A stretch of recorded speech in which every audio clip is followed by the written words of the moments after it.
Hi everyone, कैसे हो आप लोग। आज हम स्टार्ट करेंगे नेक्स्ट क्वेश्चन, नेक्स्ट कॉन्सेप्ट उसके। चलिए देखते हैं 31 क्वेश्चन क्या बोलता है। 31 क्वेश्चन में क्या है, express the following as decimals respectively. Following को डेसिमल में चेंज करना है, कन्वर्ट करना, ठीक है। तो ये मैं आपको फर्स्ट क्वेश्चन से ही कराते आ रहा हूँ कि परसेंटेज वैल्यू को कोई भी जिसके नीचे 100 रहे या फिर जिसके नीचे 1000 रहे, कुछ भी रहे, तो उसे हम डेसिमल में कैसे चेंज करते हैं। तो यहाँ पे देखो 20% कितना होता है, इसको सॉरी यहाँ पे 20% को ऐसे लिख सकते हैं 20/100। अब मैं आपको ये शुरू क्वेश्चन से शुरू चैप्टर से बताते आ रहा हूँ कि यहाँ पे देखो नीचे कितने हैं, 2 जीरो हैं, तो डेसिमल हमारा 2 डिजिट के पहले आएगा, तो मतलब 0.2 पहला ही आ जाएगा।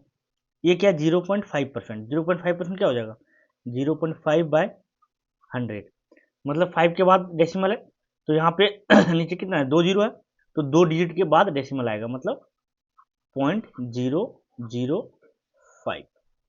एक डिजिट के बाद डेसिमल है, यहाँ नीचे 100 से डिवाइड हो रहा है, मतलब 2 डिजिट है, 2 जीरो है, 2 डिजिट के पहले डेसिमल आएगा।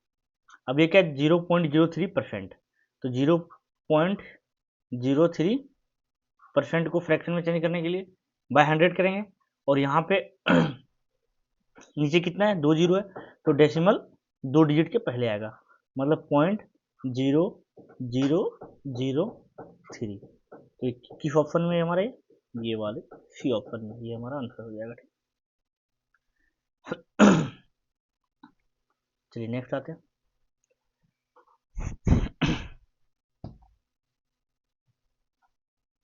इसमें क्या बोला गया 32 क्वेश्चन में, two numbers are respectively 61% and 35% less than a third number. The first number is what percentage of the second number.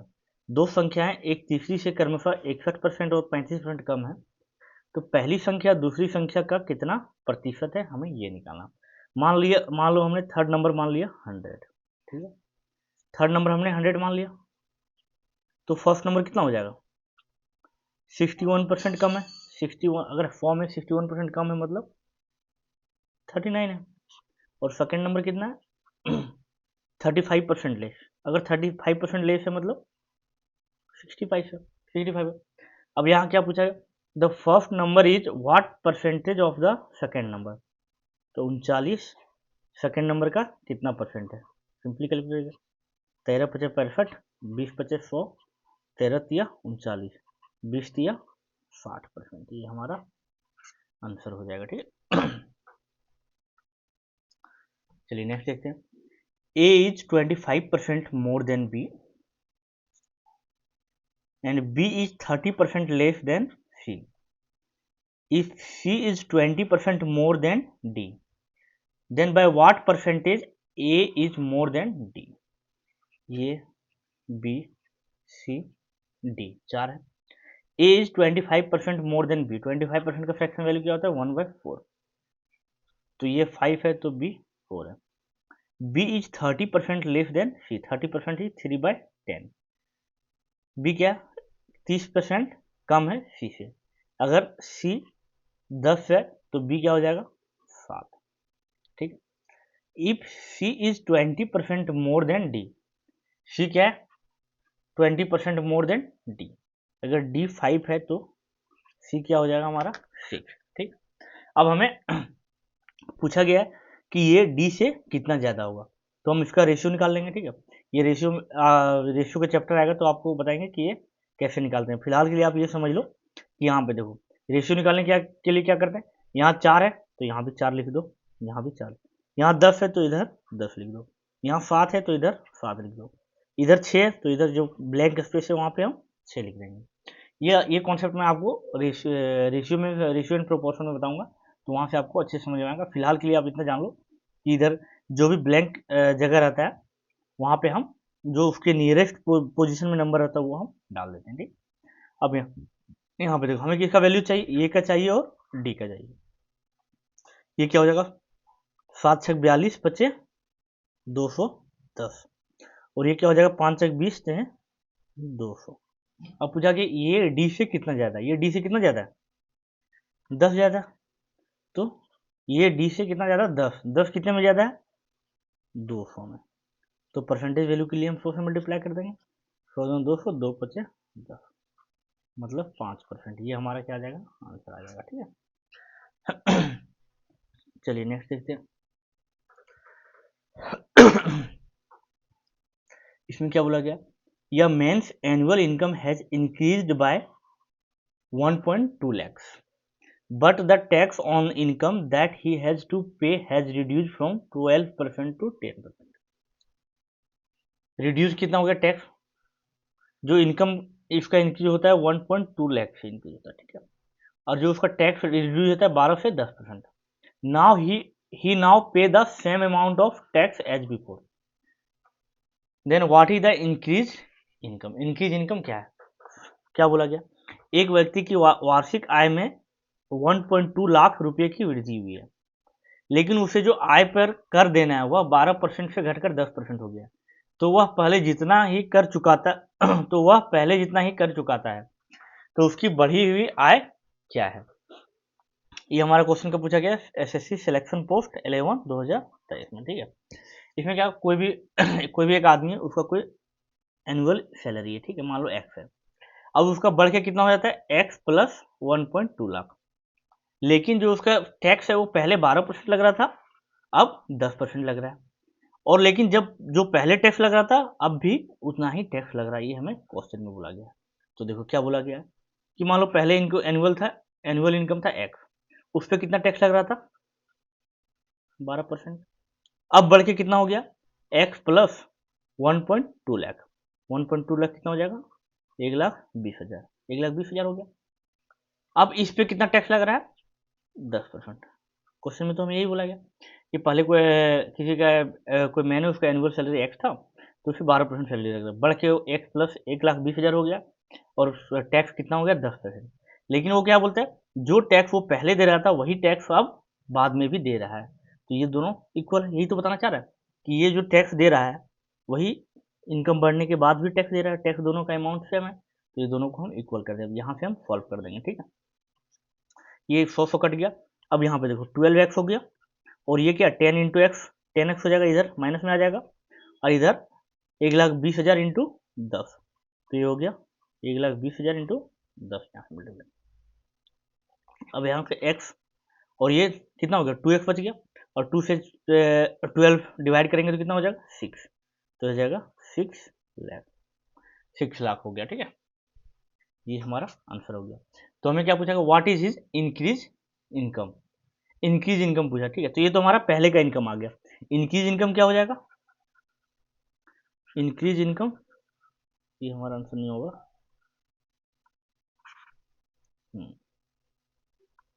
Increase income क्या हो जाएगा, ये हमारा 6 लाख हो गया, और 1,20,000 बाद में इंक्रीज हो रहा है, मतलब 7.2 लाख, 7.2 लाख आंसर हमारा हो जाएगा। ठीक, चलिए नेक्स्ट देखते हैं। हमें क्या बोला गया इसमें कि 20 kg fresh watermelon contains 96% water. After some time 95% water remains in it. Find the present weight of the watermelon. कोई भी 20 kg का वाटरमेलन है, उसमें 96% क्या है, वाटर है। कुछ समय बाद 95% वाटर बच जाता है, तो प्रेजेंट वेट ऑफ द, तो अभी का प्रेजेंट वेट वाटरमेलन का प्रेजेंट वेट हमें निकालना है। ठीक है,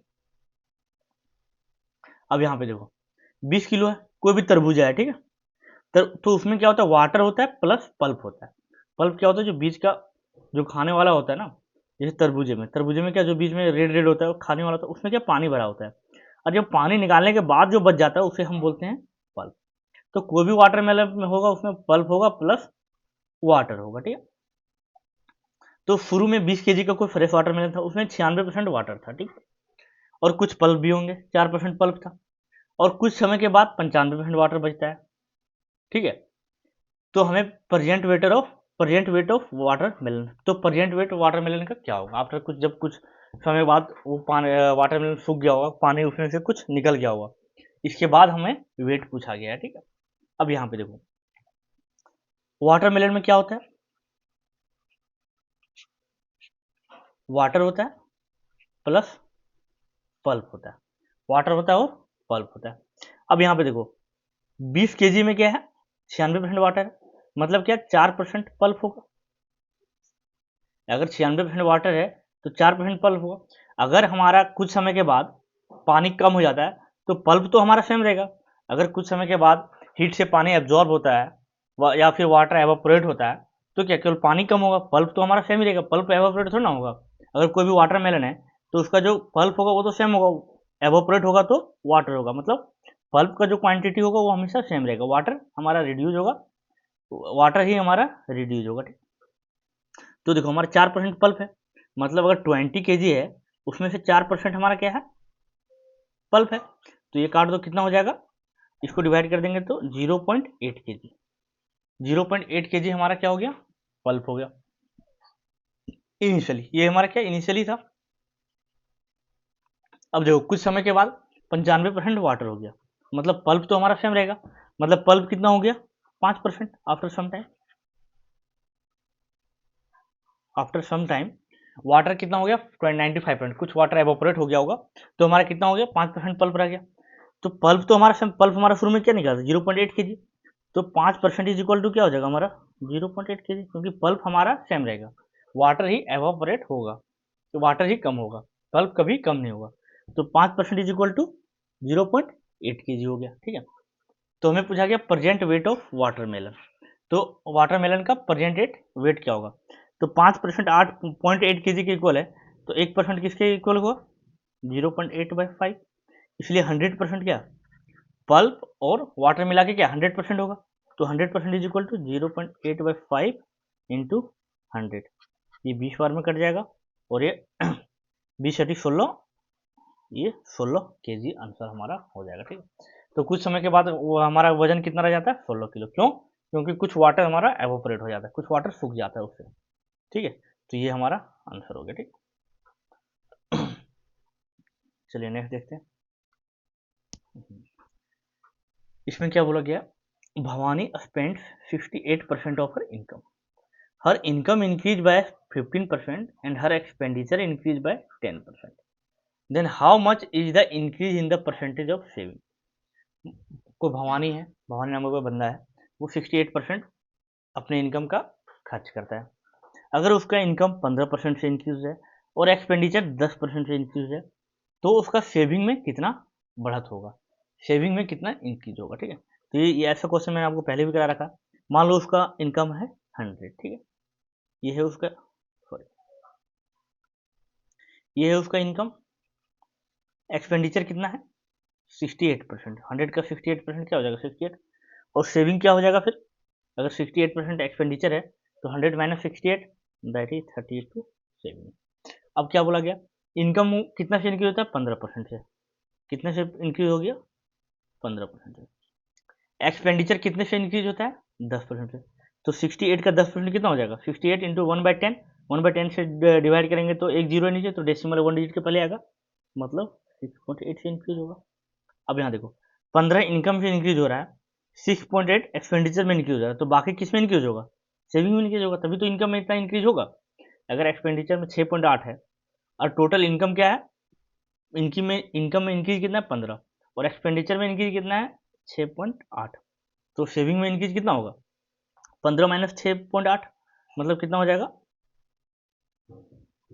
8.2, यही तो हमारा होगा सेविंग में इंक्रीज। ठीक है, अब यहाँ देखो, तो हमें क्या बोला गया, सेविंग में टोटल इंक्रीज परसेंटेज पूछा गया, परसेंटेज पूछा गया, तो हम क्या परसेंटेज निकालने के, कितना इंक्रीज हो रहा है 8.2, कितने में इंक्रीज हो रहा है 32 में, तो इसका हम 100 से वैल्यू निकाल लेंगे। ठीक है, अब यहाँ देखो 8×32, या तो फिर ऐसा करो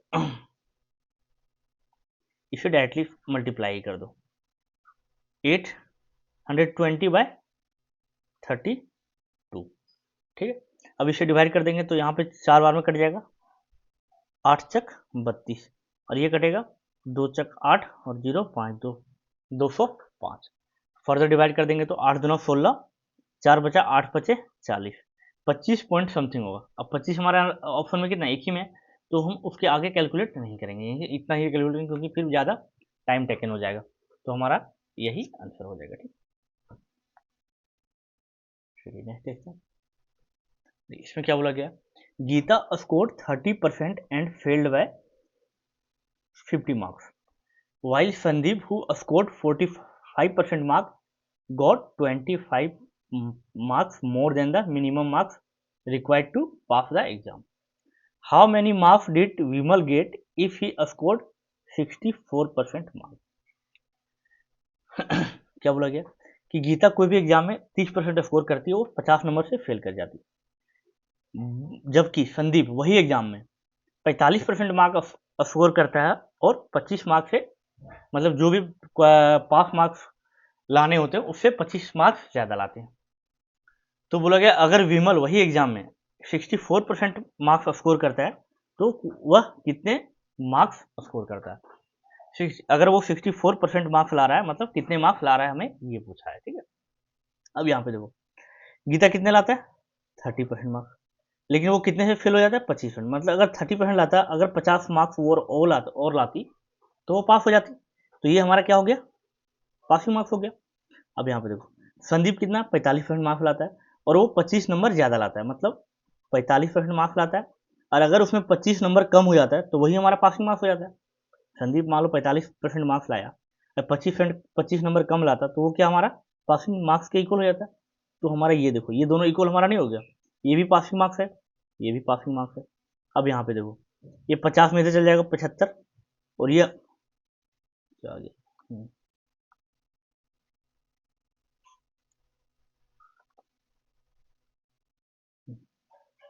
ये हमारा क्या हो जाएगा 50 25 इधर ले आए 75 हो गया, और ये कितना हो गया 40 30% इधर था, ये 45 था, तो इधर जाके 15%। तो 15% इज इक्वल टू क्या हो जाएगा 75 हो गया। तो 1% किसके इक्वल हो जाएगा 5 के इक्वल। तो 1% अगर 5 है तो कोई भी एग्जाम 100% नंबर का होता है, 100% किसके इक्वल हो जाएगा 500 के इक्वल। ये हमारा क्या हो जाएगा मैक्सिमम मार्क्स।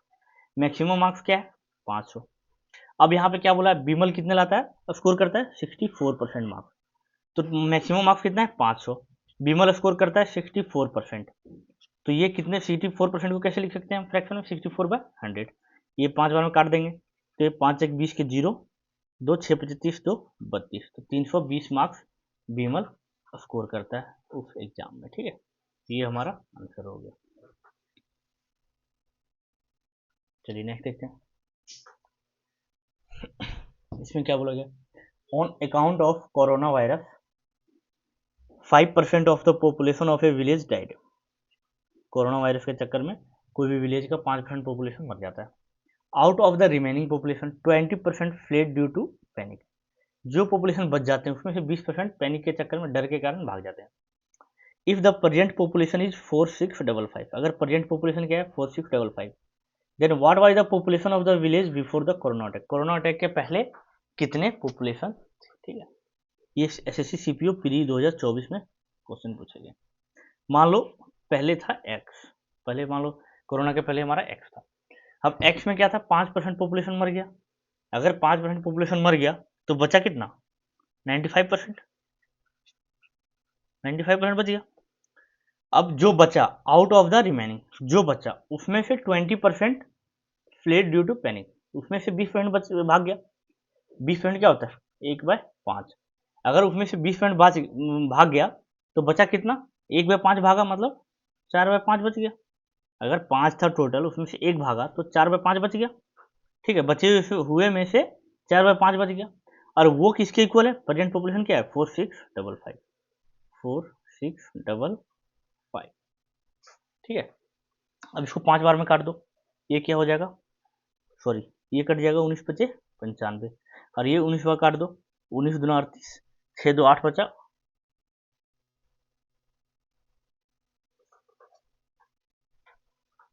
सॉरी हाँ ये 19 दूना 38, 6 2 8 बचा 85 बचा, तो 19 चक 76, 5 4 9 बचा, 9 5 95, 19 बचे 95।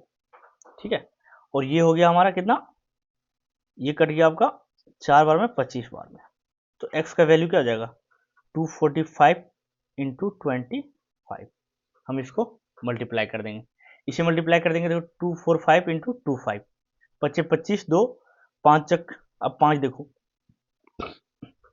अगर यूनिट डिजिट में 5 होता तो हमारा आंसर हम ले आते तुरंत, लेकिन 5 यहाँ पे क्या है, यहाँ भी है, यहाँ भी है, यहाँ भी है, 3 जगह है, तो हम यहाँ एक सिंगल से ला नहीं सकते, नहीं तो हम यूनिट डिजिट से ही आंसर हमारा आ जाता। तो हमें फर्दर मल्टीप्लाई करेंगे, करना पड़ेगा। 5 चक 20 और यहाँ 2 बचा था 22 हो गया। अब यहाँ पे देखो ये हो गया, पूरा मल्टीप्लाई नहीं करेंगे, ठीक है, अगर पूरा मल्टीप्लाई करेंगे तो बहुत टाइम लग जाएगा। हम 2 डिजिट, अगर लास्ट का एक डिजिट सेम हो जा रहा है तो लास्ट का हम 2 डिजिट मैच कर लेंगे। ये 5 दूना 10, यहाँ 0 हो जाएगा। अगर हम मल्टीप्लाई करेंगे तो यहीं तो लिखते हैं, तो ये हमारा कितना 25 हो गया। 25 किस ऑप्शन में, एक ही ऑप्शन में, तो ये हमारा आंसर हो गया। सिंपली देखो इसे कैसे करना है, ये वाले जो मल्टीप्लाई आपको बता रहा हूँ, अगर मान लो ये रहता 1 to 5 into, sorry 1 to 8 into 22, अगर ऐसा रहता, ठीक है, तो यहाँ यूनिट डिजिट हम मल्टीप्लाई करें, 8 2 16, तो लास्ट में तो 6 ही आता, तो अगर कोई भी ऑप्शन में 6 आता तो हम उसे टिक कर देते, ठीक है।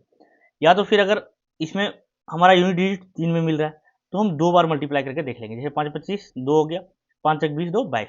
अगर हम यहाँ से मल्टीप्लाई करना स्टार्ट करते तो हम यही लिखते, तो ये सम अप करके यही आएगा, तो ये हमारा लास्ट यूनिट के लास्ट 2 डिजिट होगा, तो लास्ट 2 डिजिट जो भी ऑप्शन में होगा वही हमारा आंसर होगा, ठीक है।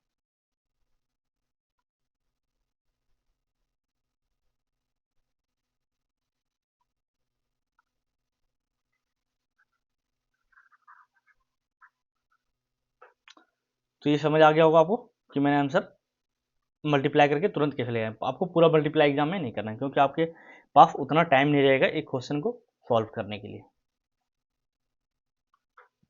चलिए नेक्स्ट देखते हैं, इसमें क्या बोला गया, the station master decided to increase the length of a rectangular digital board by 4%।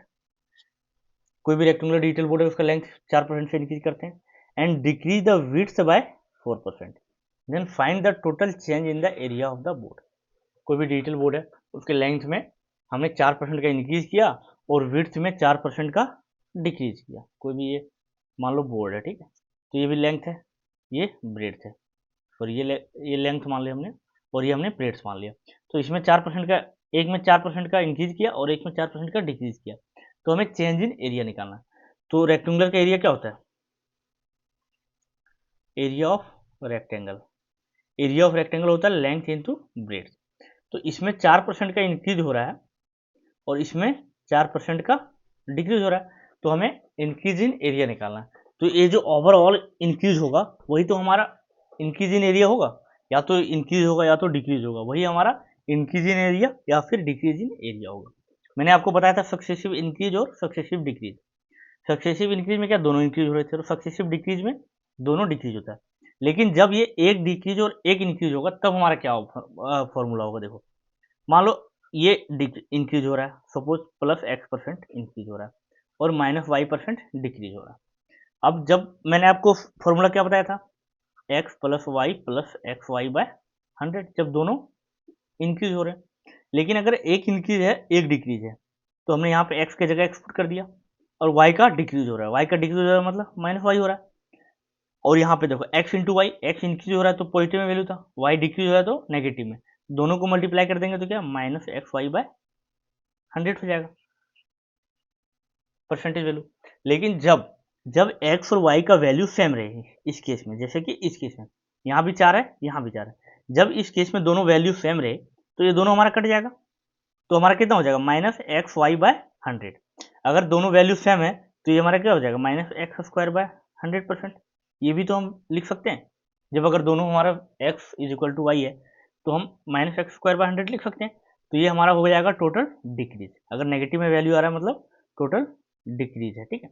अब यहाँ पे देखो ये कॉन्सेप्ट यहाँ पे जो हुआ 4% इंक्रीज हो रहा है और 4% डिक्रीज हो रहा है, और एरिया क्या होता है लेंथ इंटू ब्रेथ। तो हमें इसका सक्सेसिव निकालना है, ये दोनों का सक्सेसिव क्या होगा, दोनों का सक्सेसिव क्या हो जाएगा माइनस एक्स स्क्वायर बाय 100% हो जाएगा, क्योंकि माइनस है तो ये हमारा क्या हो जाएगा एरिया डिक्रीज हो जाएगा। माइनस एक्स स्क्वायर, एक्स की जगह 4 पुट कर देंगे तो माइनस 16, और यहाँ पे 100 से डिवाइड किए मतलब माइनस 0.16, माइनस 0.16%, ये हमारा क्या हो जाएगा डिक्रीज हो जाएगा, क्योंकि माइनस में वैल्यू तो हमारा 0.6% डिक्रीज, ये हमारा आंसर हो जाएगा। ठीक है, ये आपको कॉन्सेप्ट समझ में आ गया होगा। पहले भी बताया था मैंने सक्सेसिव इंक्रीज का डिक्रीज का, यहाँ पे बता दिया मैंने जब एक इंक्रीज करेगा और एक डिक्रीज करेगा, और जब दोनों वैल्यू सेम होगा। अगर एक इंक्रीज कर रहा है डिक्रीज कर रहा है और दोनों सेम से इंक्रीज और डिक्रीज कर रहा है तो हमारा -x² से वैल्यू वो हमेशा डिक्रीज ही करेगा। ठीक, अब यहाँ पे देखिए, the length and breadth of a cuboid is increase by 20% and 25% while its height is reduced by 30%. What must be the total percentage increase or decrease in the volume of the cuboid? कोई भी cuboid है, उसके length 20% से increase कर रहा है, width 25% से increase कर रहा है, जबकि हाइट 30% से डिक्रीज कर रहा है। तो हमें एरिया में चेंज और इंक्रीज और डिक्रीज बताना है। एरिया ऑफ cuboid क्या होता है? एरिया ऑफ cuboid क्या होता है? Length into breadth into height, length into breadth into height. अब देखो, लेंथ में इंक्रीज हो रहा है, इसमें इंक्रीज हो रहा है, इसमें डिक्रीज होगा, तो हम अगर इसका सक्सेसिव निकाल दें वही हमारा चेंज इन एरिया होगा। अगर हम इस तीनों का सक्सेसिव निकाल दें तो वही तो हमारा चेंज इन एरिया होगा जो मैंने आपको सक्सेसिव इंक्रीज और डिक्रीज में बताया था। ठीक है, अब तो यहाँ पे देख लेते हैं, लेंथ में कितना इंक्रीज हो रहा है? 20% का, मतलब पहले 5 था तो अब कितना हो जा रहा है? 6। ब्रेथ में कितना इंक्रीज हो रहा है? 25% का, मतलब 1/4, 4 था तो 5 हो गया। हाइट में कितना रिड्यूज हो रहा है? 30% का, 30% का फ्रैक्शन क्या हो जाएगा? 3/10, पहले 10 था तो अब हो जाएगा 7। तो ये हमारा क्या था? पहले था, और ये हमारा बाद में हो गया। तो यही तो हमारा चेंज होगा, क्योंकि जो एरिया क्या है? मल्टीप्लीकेशन में। अगर ये तीनों मल्टीप्लीकेशन में है तो चेंज हमारा ऐसे ही होगा। प्लस में होता तो हमारा ऐसे नहीं होता। ठीक है, क्योंकि ये मल्टीप्लीकेशन में होगा, तो मल्टीप्लीकेशन में तो हमारा सक्सेसिव इंक्रीज और डिक्रीज ही लगेगा इसमें। अब यहाँ पे देखो, 5 से 5 कट गया, ये हमारा कट गया 2 2 बार, 3 दूना 6, ये हो गया 10 दूना 20 और 7 या 21। अब हमें पूछा गया टोटल परसेंटेज इंक्रीज और डिक्रीज। परसेंटेज इंक्रीज और डिक्रीज, कितना डिक्रीज हो रहा है? एक का इंक्रीज हो रहा है, सॉरी एक का इंक्रीज हो रहा है कितने में? 20 में। तो परसेंटेज निकालने के लिए 100 से मल्टीप्लाई कर देंगे, मतलब ये 5% का इंक्रीज हो रहा है। कौन सा आंसर हो जाएगा हमारा? ये टोटल एरिया में कितना हो रहा है? 5% का इंक्रीज। ठीक है, तो आज के लिए इतना ही, बाकी हम नेक्स्ट लेक्चर में देखते हैं। चलिए ठीक है, फिर आज के लिए